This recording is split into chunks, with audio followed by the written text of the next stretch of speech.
just like that, spring break is over.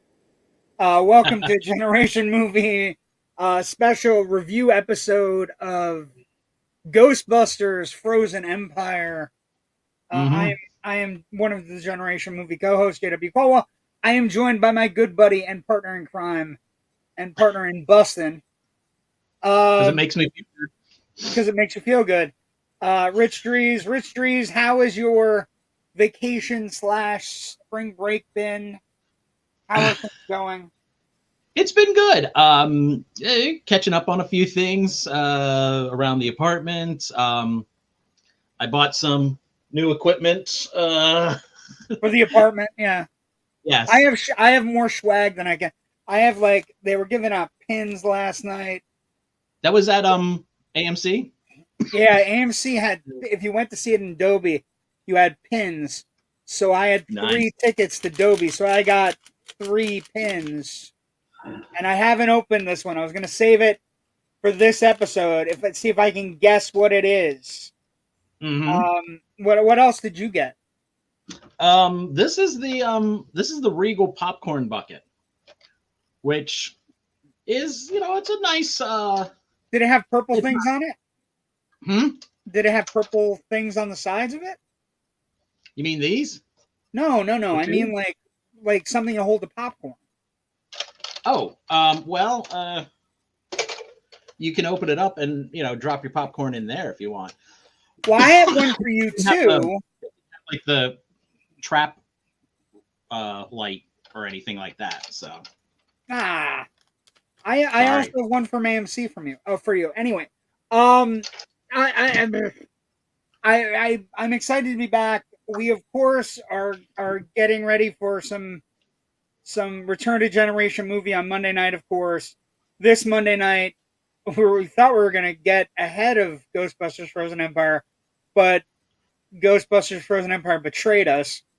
This Monday night, March 25th, we will have Ghostbusters celebrating its 40th anniversary this year. Ghostbusters is 40, which actually checks out math-wise because I'm 50 and I saw it when I was 10. So that's perfect. It works out well.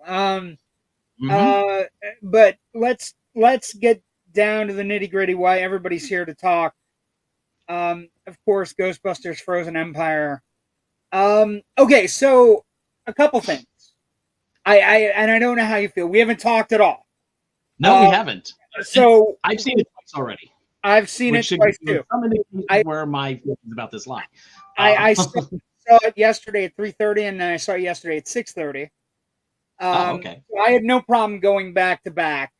I will say that as a movie, it is fun. It's engaging. It's unwieldy. Is the best way to put it. If you're a Ghostbusters fan, there's a lot to love. If you're not a Ghostbusters fan, there is not a lot to love. So you really have to really love the franchise, and also be kind of ingrained since '84, really, and then to really be a big fan of Afterlife, right? I think Ghostbusters and Ghostbusters Afterlife are better movies than Ghostbusters: Frozen Empire, but I don't think it's far off for Frozen Empire from Ghostbusters 2. And it's better than the Ghostbusters reboot movie. I think to kind of throw it, I think we're kind of landing on the same thing. If we were to rate them, before we get into specifics, Ghostbusters way up here. Afterlife, yeah. But for entirely, it's really good. But for a lot of different reasons than Ghostbusters is really good. Ghostbusters Afterlife is more family. It's a really well done family version of Ghostbusters. Frozen Empire feels like it's the synthesis of the two. Right. And then you have Ghostbusters 2 and Answer the Call. Both down here, kind of tied for last place. But that doesn't mean they're bad movies. They're just not as good as these other things. I had a long discussion with somebody yesterday at the theater about why he hates the Ghostbusters female version. And I'm like, but it was funny. But it's a funny movie. Liam Hemsworth kills in that movie. If you haven't seen it, He eats the walls in that movie. He's so good. But yeah, well, what I think we're on right.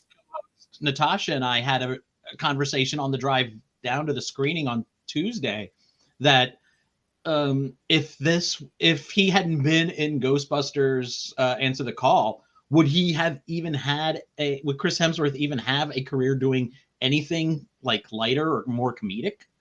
Because that's where he kind of showed his chops on that.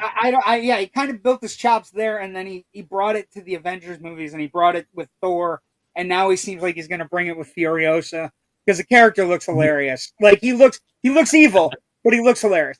But this movie, for me, like there's a lot to like. It's got old timey nostalgia to it. I think where there's going to be a disconnect for Ghostbusters fans, and I think it's something that has to be discussed. And I want to know if you felt the same thing. I need these particular filmmakers, this next franchise, the Afterlife franchise.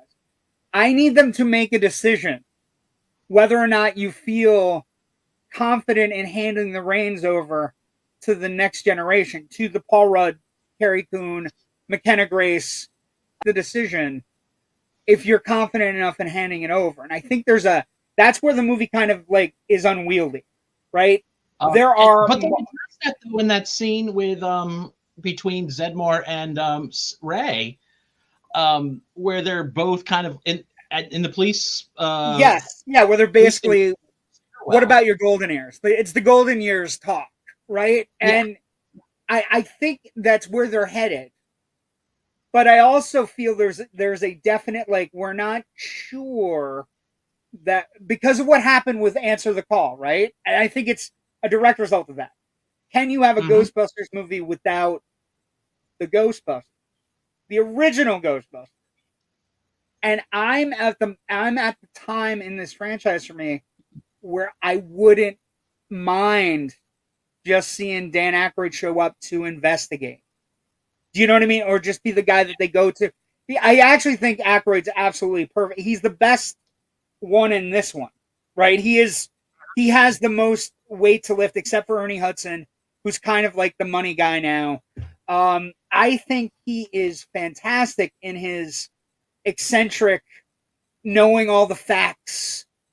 You know, he's kind of like the Bosley to the Ghostbusters now. Right? Nothing makes Dan Aykroyd happier than just spouting off a bunch of weird mumbo jumbo technical nonsense that is just flowing out of his head with no filter whatsoever. That is because of his childhood, right? Because of his childhood and because of who he is. So I think that there's a perfect seamless blend. There's a sequence with him and some of the junior Ghostbusters, McKenna Grace and podcast, Phoebe and podcast, where they go to the library, and it's whimsical, it's magical, it's fun. Patton Oswalt's in the sequence, another person they could easily bring in as an expert kind of, but that's one of the things in the movie. The movie it's an hour and 45 minutes, Rich, and it's bursting at the seams with characters. There's so many characters that every once in a while you look up and you go, I was much more concerned with that character. And for that reason, some of the characters from Afterlife get a really short shrift. And I'm looking right at you. Yeah. I'm looking at this person right here. Wait, hold on. I have a picture of her. This person right here was a major component of Afterlife working.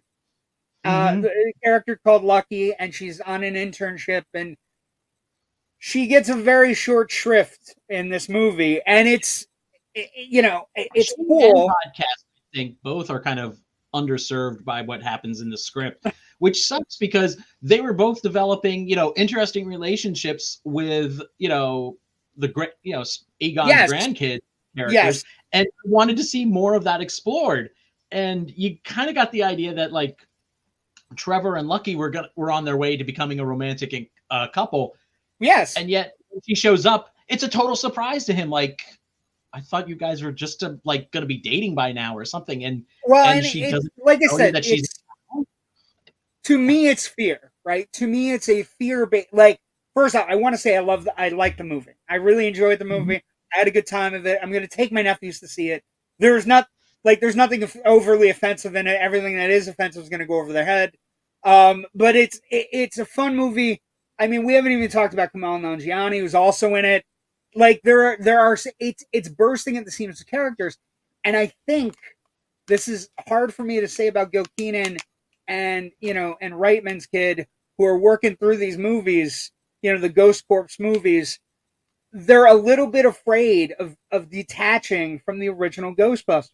Like they're afraid. And the thing is, I think, and I don't know how you feel about this, I'm okay with the new franchisees. I'm okay with the Phoebes, and I'm especially okay with Paul Rudd and Carrie Coon. I'm really okay with them, and McKenna Grace, and I just think that's one of the really interesting things about this movie is it's while it is nostalgia based, and some of it is, there's a sequence in the library that's very very heavy nostalgia that get elicited cheers in the theater because you realize at that moment, and I don't want to give anything away, but you realize at that moment that this is a particular thing that they never fixed, that they never. Oh yeah, exactly right. You're like, oh yeah, they never went back. We never saw them go back about that. They never fixed that when they had the equipment to do it.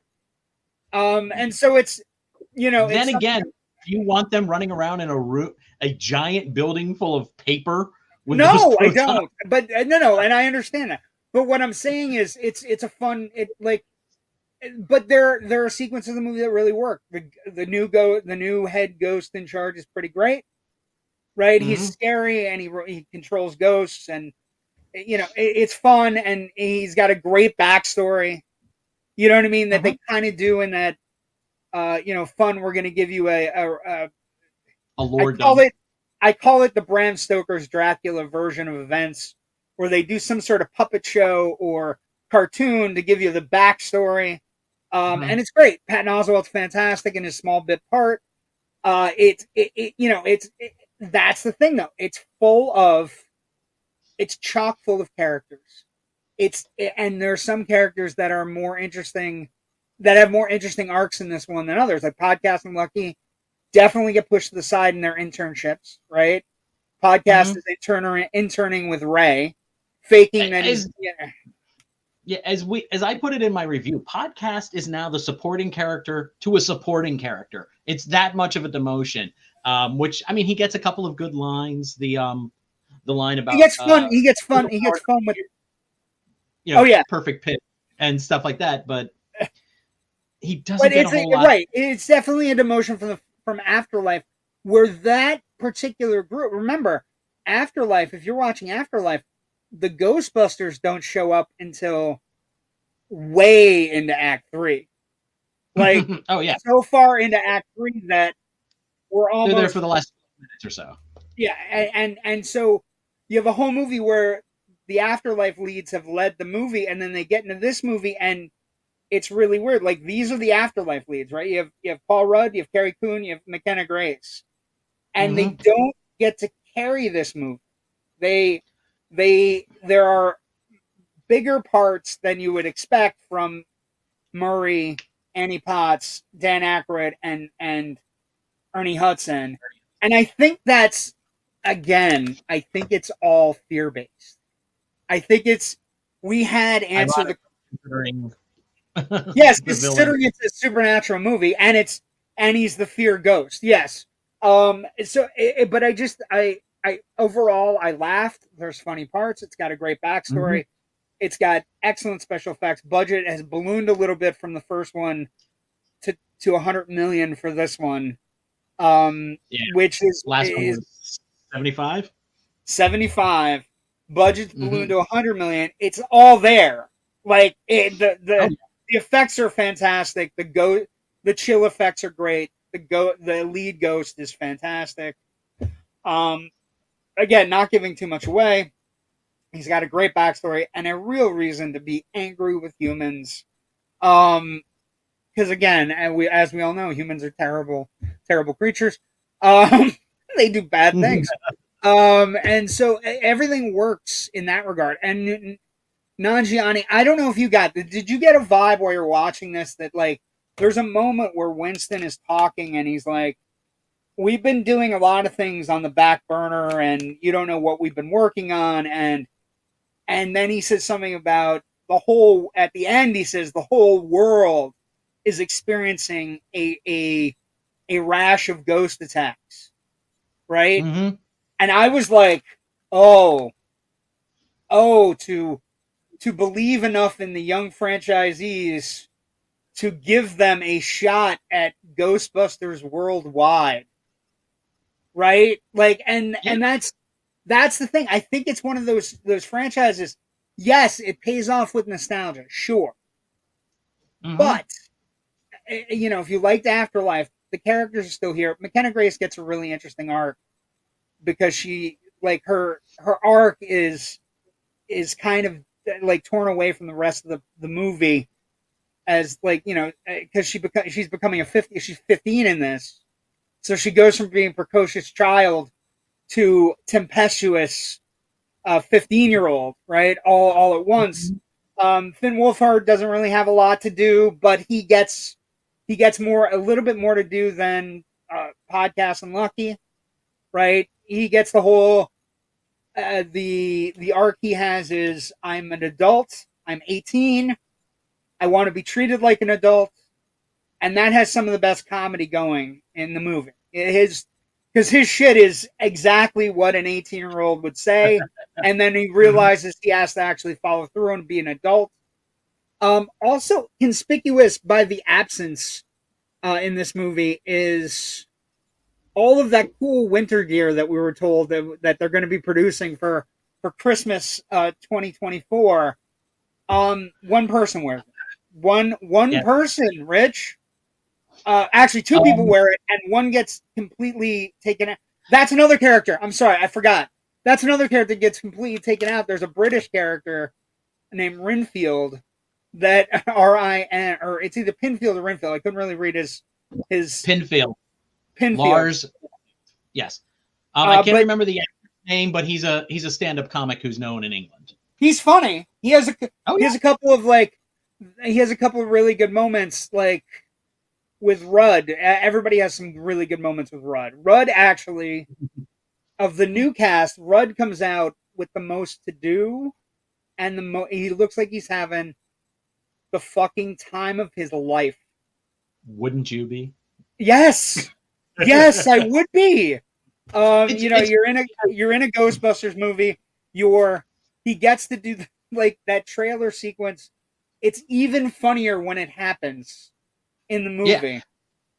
I went And that back and I was looking at a because that little bit of thing between him and Carrie Coons is in the trailer, and some people were like, that's terrible. And there's a couple of jokes from the trailer that play better within the context of the actual movie than in the trailer.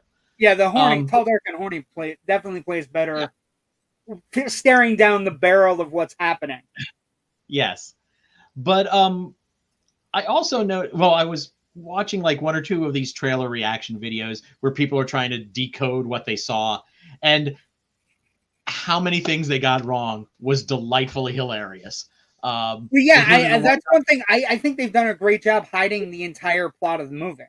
I think they've done There's a fantastic. there's one storyline that's entirely hidden. And I kind of alluded that it was hidden, and that's all I said in my written review because I didn't want to Yeah, spoil we're that. not going to talk. I The think you're start of talking that, about. I think you're talking about the great chess. Are you talking about the moment. chess? Yeah, The yeah. chess story? Okay. That's perfect. I'm not going to talk about it at all because I think you need to be there and you kind of need to experience it. And I I also the other thing, the lore expansion, we'll just yeah. call it that ties into the background of the demon. Oh yeah, the Yeah. lore expansion with yes, which again, the other thing I was thinking the entire time was if they could take the reins off of the horse, the nostalgia horse, right? Mm-hmm. There is something to be had here with Ghostbusters history, Ghostbusters worldwide, Ghostbusters like there's something to be had Oh if yeah. Rich I mean, they can like and I'm not saying we can't have them. I'm just saying they have to be background. They have to like Ray is a perfect character to bridge, right? Ray is he's the character to bridge because he knows everything, and he knows people that know more than he does. So if you're going to trust an entire movie to a franchise, to the new franchise, Ray would be the character. Now, when Murray shows up, cheers. Keep Ray. Obviously, keep Ray as a supporting character. Keep Winston, maybe, with a quick as the pop-up money or two. Right. Yeah, because it makes story in the world sense. Venkman, unless, okay, we kind of saw him working in the research department there, but honestly, if Bill Murray doesn't want to show up for the next one, I'm fine with that. And but here's honestly, the thing. Yeah. Bring back Sigourney Weaver if Bill Murray's going to show up, because they're happily married now. I want to see them maybe bring in a storyline that involves Oscar, her son from Ghostbusters 2. Love to see what happened to that kid. There's things to do. I think everybody, that's the other thing. Everybody was expecting Vigo. I was talking to people after the screening. They're like, why no Vigo? And I'm like, well, two things. One, that actor was a complete tool bag in real life. Like, he caused all kinds of chaos on every movie he was on, and he's passed away. So we can't do a Vigo. We can't now. Would we like people to show up? Yes. I would have loved to see Rick Moranis. I would have loved to see Sigourney. Rick Moranis, he's retired, and if he wants to stay retired, more power to him. He got out of the business for the best reasons possible to take care of his dying wife and then raise after she passed. Yeah. I have no problem. I have no problem with Rick Moranis as a person. But I will tell you, I think the franchise, there's enough. First off, it is nostalgic. So if you're going and you hate the original movie or whatever, you don't like Afterlife, don't go. Just stay home. But if you like those movies, and in some cases love those movies enough to wear a shirt on a regular basis, it's a fun movie. It's a good time at the movies. You'll laugh. You'll be a little bit spooked. There's some spooky stuff.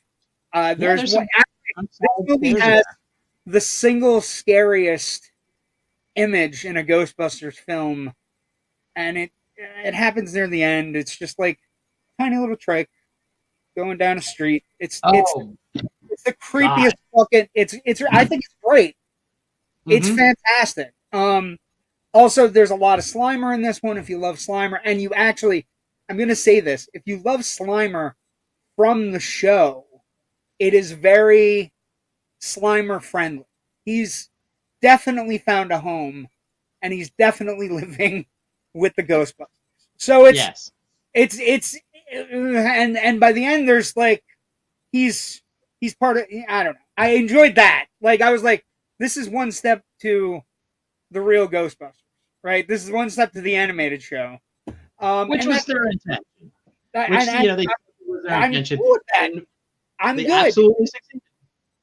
If you drank Ecto Cooler as a kid, this is a perfect vehicle for you, which to go watch a movie and enjoy yourself. It's fun. It's a turn your brain off movie.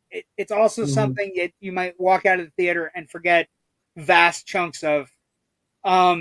But you won't forget. What you won't forget is it's bursting at the seams.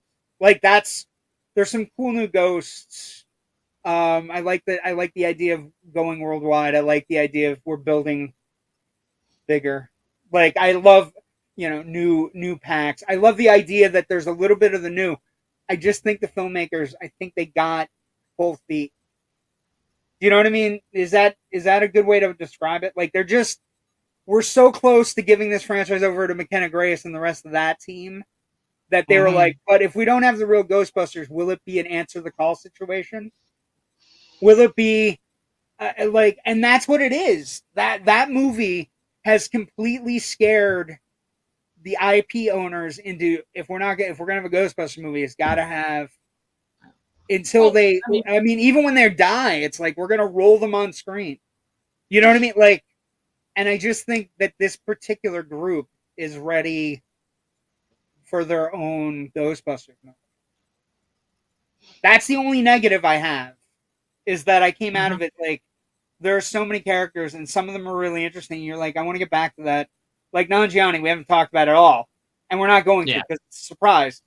But what I would say is that whole backstory is ripe for a comic book or a franchise or something, because it's super cool, and it kind of gets interestingly short shrift because the movie's it's packed, Rich. Ridiculously, yeah, it's packed. And then that's the other thing. It's packed with talented people. But what if they weren't talented people? Like, you'd be like, ugh. But Annie Potts shows up and talks about, like, there's a moment where she's like, yeah, the guys who look after the stuff, and just the way she says it is so fucking obnoxious and amazing and completely Janine Melnitz. You know what I mean? Like, that you go, yeah, and she walks in and out of the scene. You know what I mean? And it's an embarrassment of riches, but it's also an embarrassment of not believing enough in your young cast that I think they should, like, at the very least, the filmmaker should go, we have Paul fucking Rudd and Carrie Coon, who are playing completely opposite characters they're playing characters, Rich, that are out of a 1930s romantic comedy, right? Oh, yeah, their chemistry is fantastic here. He, anytime he says something to Phoebe that, mom doesn't think is good, she's like pulling a face behind her to him and stuff. There's so much good shoplifting. fun. You should try shoplifting. How much fun could that be? Yeah. But it's like I said, I just think they need faith. They need faith. I think this movie's going to be a hit. I think people are going to go see it and like it. I just think they need faith. You know what I mean? They need faith that they don't need as much of this as they need of this and this. Do you know what I mean? Yeah. Let's get some comments, and then we got two short things to talk about before we get the hell out of here. Joe Ridley says, good afternoon. Yes. Is Rick Moranis in this one? Sadly, no. No, he is not. It was rumored, and then it's not. He's not there. That was one of the things that one of those trailer analysis guys were talking about. Oh my God, I'm sure that little thing there is Rick Moranis. I'm like, oh my God, Rick Moranis. Well, and I'm not gonna lie to you. If Rick Moranis were to show up, like, I have your taxes at the end of the movie, people would lose their. That's the other thing I would say, that for the nostalgia people, the anti-nostalgia people, I want to say this to you, and I mean this in the best possible way. Why do you hate joy? I'm serious. I am dead serious about this. Nostalgia, a warm nostalgia bath is nice. And why do you hate joy? Why do you hate other people remembering something they loved, or remembering something or actively engaging in something they love? And so when you get on, it's nostalgia, fuck it, I hate it. This kind of like, 9 Inch Nails version of life where everything has to be a fucking nail on a chalkboard. It doesn't. This is a pleasant movie. It's going to do pleasantly well at the box office. It's going to be gone in 3 weeks. You know what I mean? Like, if it doesn't get crushed under its own weight next week by Godzilla and Kong coming, and taking all the big theaters. That's the big thing that's going to happen to it next week, is that it's not going to have Dolby theaters or IMAX theaters or any of the other Plex theaters that are important. Two things have to be discussed, though, and I don't know that you've seen one of them, but we're going to discuss it anyway. But I don't care. The other thing that happened yesterday, we have two big supernatural comedies in 2024. This is the other one, man. And tell me that suit doesn't look fucking great on him. Tell me that fucking hair doesn't look great on him. I'm scared to death because Tim Burton has become less of a filmmaker since the original. But I have faith in this picture, Rich. I have faith in this fucking... When he delivers the line in the Beetlejuice trailer, the juice is loose, without batting a fucking eyelash. I have faith that my favorite ghost of all time one of my favorite, like, as a Ghost of the person, Most. he is the ghost of the. As a person who loves chaos and is a House Slytherin person, and is all like Beetlejuice is one of my favorite characters of all time for no reason. Like he doesn't have that much screen time, but I enjoy him immensely. Mhm. Just his chaos, like the idea that he's sitting at the end of the afterlife, and he's next to a guy, a witch doctor, who has number 9 or number 16 or whatever number it is, and he has like 7 million or whatever the number is, and he switches, and he like ooh, I'm next. Yeah, like yes. So I'm excited about that movie. I had a flash during the trailer, and I don't know why. I'm gonna make this opinion known. I don't care if I'm wrong. I'm just gonna say this is something early. I think they've pulled a fast one. I think Winona Ryder's dead. Mhm. I think Lydia's dead. Just from what I saw, just from the trailer. I've seen people. I've seen where they've kind of like, unless they've altered that image from that funeral, because they I've have. seen where They definitely have. I think I saw something different in theater last night than what's on Warner Brothers today. because when that trailer dropped, people were blowing up that tombstone, and they were saying that's Jeffrey Jones in there, and which is probably good considering Jeffrey Jones is a Again, hugely horrible human being, another Vigo Carpathian bad human. which is a shame because he He was gave such a several great comedic actor. great performances, but he's a piece of shit in real He's a life. terrible So person. you know, So I I'm think glad we I don't think have to that's the deal with big it in I our think that's the big reveal. That looks like the wedding dress to me. Like when she's at the end and she's by the table, that looks like the wedding dress in the movie, the original movie. Not red, of course, but black. But I don't Mhm. know. I don't know. But I'm excited about Beetlejuice. Beetlejuice. Yeah, I also read an interesting, funny line where the title was almost Beetlejuice 2024 AD, and I'm telling you, if that was the title, I no, because he was going to the Hammer film because Dracula Oh, okay. 1972 AD. Like, and I was Okay. like, oh, that would have been brilliant. But then you look at it, it says Beetlejuice, Beetlejuice, and then says 2424 AD, which is funny. And then, I'm excited. I think there's reason to be excited about Beetlejuice. I I think just don't think Tim Burton he's been on a decline since Mars Attacks, he has been. honestly. I will say I though, think he was so some disappointed of with the how that was received. He just kind of shifted into I don't care gear, and I will say I think one of the things about Burton is I will say I think Ortega might have brought him back from the brink a little bit, right? Jenna Ortega is a gifted young actress. She's really good on Wednesday. Mhm. And there's portions of that show that play like good Tim Burton. You know what I mean? Like Yeah. so maybe there's there, but it's all gonna it's all well, I'm sorry, wait, that's something else. It's all this guy. Look at the fucking smile, Rich. Look at the Mhm. tie, like everything. Everything, Rich. And then I do want to say this without little sacrilege. We're running 35 minutes. I don't care. I watched this yesterday, and I mean no disrespect to the ghost of Patrick Swayze, but I thoroughly enjoyed it. It's Doug Liman. I like Doug Liman. He makes fun movies. He makes good He action does make movies. movies. I never cared much for the original Roadhouse, Yeah, I can't so see you being a Roadhouse person.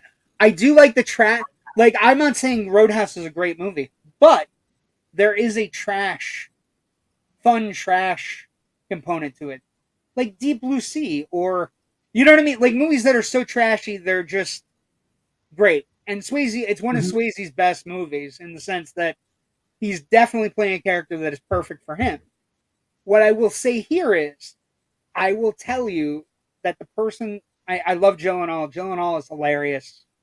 He's really good. Like when as he's going to beat people up, he's like, he just starts asking funny questions. You know, he's like, "How far is the hospital? And do you have good insurance? Like, I think you should have good insurance before we start. Do you have a car? Like, how are you going to drive your bike with one arm? You know, like, and he's legit, like, and part of what's funny about it is he's legit asking in a nice way, like, how are you going to drive your bike with one arm? How are you going to get to the hospital after this fight goes wrong? The other thing I'm going to say to you, Rich, and it's the unsung hero of the movie, and you may not like him as a person, and we can talk about things. Conor McGregor in this movie, it's introducing Conor McGregor as how it's done, and there is such mad ape energy to him. I don't know how he doesn't have an action film already. I will tell you that in this movie, he has mad ape energy. He is introduced in this movie completely naked. It's right out of Terminator 2. It's right out of Terminator 2, where his ass is hanging out and he's just beating the shit out of people walking down the street naked. And then the next thing you see is the place where he was completely on fire. And he's putting on a suit jacket, completely naked. And every time he shows up, the movie, like, you ever see one of those performances in an action movie where when the mad genius shows up, it's just like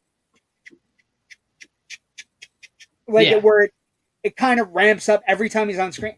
Every single time, Rich, they have a fight on a boat, not a big boat, a fucking paddle boat. They have a fight on a paddle boat that's ridiculous. They have a fight underwater that's ridiculous. Like, they have a fight in the middle of a bar at the end that is completely out of a fucking random other movie, and it's completely joyful. What I want to say is, and in no means demeans the spirit and religious qualities that Roadhouse has for other people. So, with that in mind, I know not everybody's a fan, but this movie is a lot of fun, and Lyman is a good director. And also, I want to say one other thing about Doug Lyman. He is absolutely fucking right that this movie should have been in theaters, because it would have made money, and it would have been a big hit. And it's a mistake. And, you know, MGM, you know, who is now owned by Amazon, and they're going to get plenty of people watching and eyeballs watching. And I hope it was worth it, because they probably are leaving about, I'm not going to say 100 million, but at least, let's say 75 million in box office lying on a table. And with that, finishing up Ghostbusters Frozen Empire, box office from last night, 4.7 in previews, which is a little bit up, looking at an opening weekend of 43 to 45. So it's right in line with the original, but it needs to beat the original. That was kind of a hit when we still had a pandemic going. The original Afterlife. Because you mentioned, you know, how much you thought Roadhouse could make in the theaters, and I was like, well, what's the budget on this thing, really quick? So I Googled it, and according to Variety, just 2 days ago, they reported Amazon gave the filmmakers and Gyllenhaal a choice: $60 million budget and theatrical release, or $85 million and a streaming release. So they chose to drop $15 million more on a movie to have it on streaming. 25? What do you mean 15? 25? To me. Wait. Or 25, excuse me. 25 million. What? Yeah. So 25 million more to put it on streaming. I don't understand that. And unless that extra 25 was to compensate for back-end deals. Back-end profits. Theatrical. Well, maybe, okay, but that 25 million is not going towards the movie. So that 25 million is not going towards the movie. That means the 25 million is going directly into the pockets of Doug Lyman, Conor McGregor, probably. Not gonna lie, Conor McGregor might have points, and Jake Gyllenhaal. I will say, Gyllenhaal is one of the amazing enigmas of our time. He can seamlessly flow from Brokeback Mountain into a Roadhouse remake, and, you know, everything in between, and just he has a load of fun with this movie. He's jacked. Like, Swayze was jacked. Gyllenhaal is really jacked. from the last time we've seen Jake Gyllenhaal. And I'm not going to lie, if they want to make a Roadhouse 2, I predict if they do make a Roadhouse 2, if this one's enough of a streaming hit, which who the fuck knows, the second one will be released to theaters. That's my prediction. It's just my prediction. But I enjoyed it. Finishing up as we hit 45 minutes, Ghostbusters Frozen Empire, fun, engaging, swelled to the gills with fun characters and comedy bits to be had everywhere. Good to be back in New York. One or two cameos from original Ghostbusters. I don't want to give any away. There's two cameos that elicited huge chuckles, and one thing at the end that absolutely had our entire audience laughing, and it's a fucking heckler that's absolutely like spot on. And you're like, was he in The Office when that happened? Because it's one of the greatest lines in the original Ghostbusters film. Which, if you are a Ghostbusters fan, it is a perfect time to remind you that on Monday night, Rich Dries and I will be back in our regular hold, our regular place in the entertainment sphere of YouTube and Instagram and Threads and TikTok and IMDb and everywhere. Ghostbusters celebrating its 40th anniversary, Monday, March 25th, 10 p.m. Join us for that one. Any final thoughts on Ghostbusters Frozen Empire, Rich Dries? I'm just going to say that pretty much what I said in the closing paragraph of my review. Ghostbusters films are like pizza. Even when they're not great, they're still pizza, man. And that's good. Pizza's good. And it's good. Pizza's delicious. Yes, yeah. It's wonderfully delicious. Yes, as Slimer would proclaim, pizza is delicious. That's as much of a spoiler as you're going to get, people. Last comment. Roadhouse 24, where Donnie Darko goes to the cocktail movie and does a Fight Club thing. Found it long, boring, and somewhat stupid. It's definitely stupid. It's so much fun, though. Joe, if you telling me you didn't like Conor McGregor, because Conor McGregor, the mad ape energy, man, and his character's just is such a pain in the ass and such an asshole, but in a completely good movie villain sort of way. Like I don't know how else to describe him.